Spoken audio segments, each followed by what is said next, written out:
En este video queremos ver cómo podemos identificar por filas o por columnas los máximos o mínimos. En este caso, si yo miro esta matriz está identificando por cada una de las categorías, por cada una de las columnas, está mostrando tanto el máximo como el mínimo. Por ejemplo, lo que tenemos arriba es el número de hijos de los clientes. Entonces, para los clientes que tuvieron 0 hijos o que no tienen hijos, tenemos un mínimo de 229.451 y un máximo de 613.032. Esto es una medida de ingreso promedio diario de venta, pero ustedes pueden tener cualquier medida sobre la cual aplicar este criterio. Y ahora supongamos que por algún motivo yo quisiera conocer en filas cuál es el máximo y el mínimo de esa fila, no por columnas como está acá. Entonces vamos a hacer las dos medidas. Entonces vamos a crear una nueva hoja, ¿sí? Y aquí vamos a crear una matriz. Esa matriz vamos a insertar nosotros aquí, por ejemplo, los productos, la categoría, y vamos a insertar de los clientes el tipo de cliente, por ejemplo. O no, hagámosla de una vez con el número de hijos. Entonces voy a buscar esta que dice hijos y esa medida la voy a mandar a columnas. Listo. Entonces tenemos las categorías de productos y el número de hijos. Yo tengo una medida que se llama ingresos promedio diarios. Voy a buscarla por acá. Está en una tabla que se llama Summaries ingreso promedio diario cliente. Entonces voy a crear una nueva medida, ¿sí? Y esta es la nueva medida que me va a identificar. Pero primero voy a insertar esta medida acá en la matriz.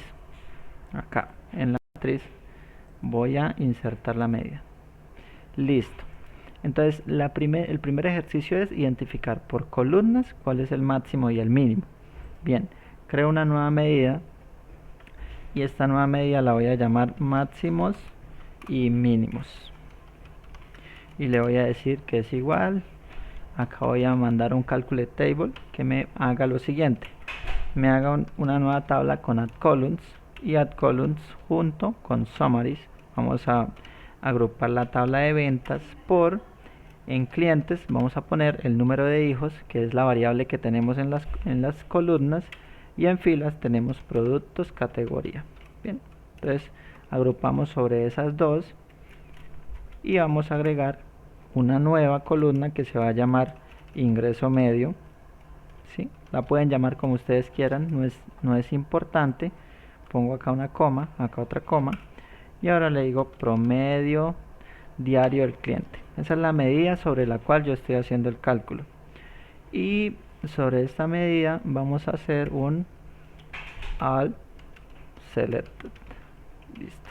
Y este all selected va a tomar, en este caso particular, lo voy a dejar así tal cual. Listo. Y vamos a cerrar esa medida. Acá tengo una tabla que tiene entonces los clientes y los productos agrupándolos por el ingreso promedio diario del cliente. Bien, y este all selected es un modificador del calculate que va a permitir tener en cuenta los filtros externos de la tabla. Listo, ahora esto lo voy a ingresar en una variable que se llame tabla filtro. Le voy a dar igual, una variable. Y una nueva variable que se llame el mínimo, mínimo 1. Lo voy a llamar así porque me gusta. Mínimo 1 es el nombre que ustedes quieran. Listo. Va a ser igual a min x, ¿sí? De la tabla filtro. Vamos a buscar la tabla filtro. Y de la tabla filtro la columna ingreso medio. ¿Sí? Ingreso medio. Listo.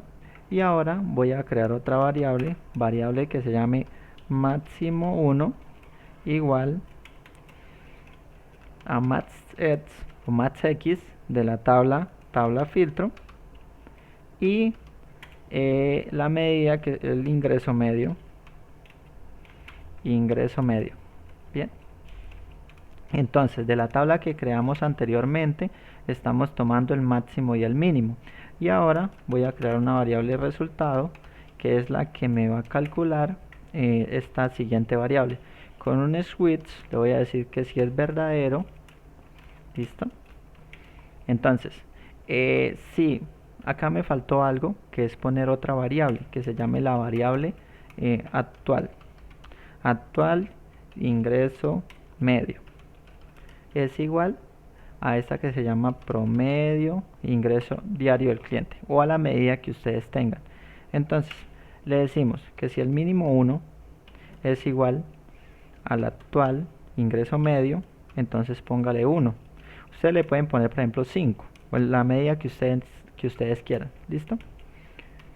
Y luego le digo máximo 1.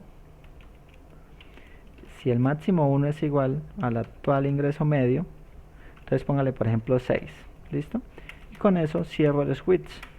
Y al final le digo return de ese valor resultado. ¿Listo? Y ya. Entonces con esto yo estoy identificando tanto el máximo como el mínimo de esta tabla que yo creé acá, al compararla con este ingreso medio actual. Listo. Vengo acá y busco lo que dicen elementos de celda y color del fondo. Vengo acá y le digo que sea reglas. Busco la medida que yo acabé de crear, que se llama vamos a buscar la medida. Uy, voy a cerrar esto un momentito. Y buscamos la medida que se llama esta, que dice máximos y mínimos. Entonces nuevamente vengo acá y le digo reglas, máximos y mínimos. Entonces voy a buscar esa medida y le voy a decir igual a 5, que es un número. Entonces los que sean iguales a 5, que es el mínimo, póngalo de rojito. Y el que sea igual a 6, que es el máximo, póngalo, por ejemplo, de verde. ¿Listo? Bien, entonces como pueden ver, hasta este punto me está mostrando en rojo y en verde el máximo de esta matriz y el mínimo de la matriz. Yo quiero que ya esta es una forma, acá lo pueden dejar si ustedes necesitan solamente el máximo y el mínimo general. Si necesitan el máximo o el mínimo por columnas, entonces cuando es por columnas vamos a hacer lo siguiente: máximos y mínimos, y acá en el All Selected vamos a poner, por ejemplo, productos, o la tabla que está en filas. En este caso es la de productos. Entonces ahora, si yo me doy de cuenta, el 0, el mínimo es 344.000 y el máximo 590.000. Si yo coloco acá un slicer, ¿sí?, y filtro acá, por ejemplo, por tiendas, nombre de tienda, ¿sí?, y yo busco, por ejemplo, este o esta, entonces me dice que para los 3 hijos el mínimo fue 117.000 y el máximo 344.000. Estudio F, el mínimo para 0 hijos fue 364.000 y su máximo 582. Juan Valdés. Entonces tenemos por columnas. Ahora, por alguna razón nosotros necesitamos hacer esto es por filas, no por columnas. Yo quiero saber para las blusas o los abrigos cuál de estos fue el máximo y cuál fue el mínimo. O sea, cuáles son los clientes con número de hijos que compran más y compran menos. Entonces vamos a colocar en la medida de máximos y mínimos, vamos a cambiarla a clientes, al selected clientes, y le vamos a dar enter. Muy bien. Ahora, como podemos ver, para los abrigos el máximo fueron 408.317 y el mínimo 347.000. Si yo filtro por estudio F, para los zapatos el máximo fue 524.000 y el mínimo 425, que fueron clientes de 4 hijos. Muy bien. Entonces acá podemos tener esta matriz tanto por general, como nos dio al principio, como por filas o columnas de acuerdo a lo que necesitamos. Esto nos permite a nosotros analizar más rápidamente la información y darle mayor valor y mayor plus. Muchas gracias.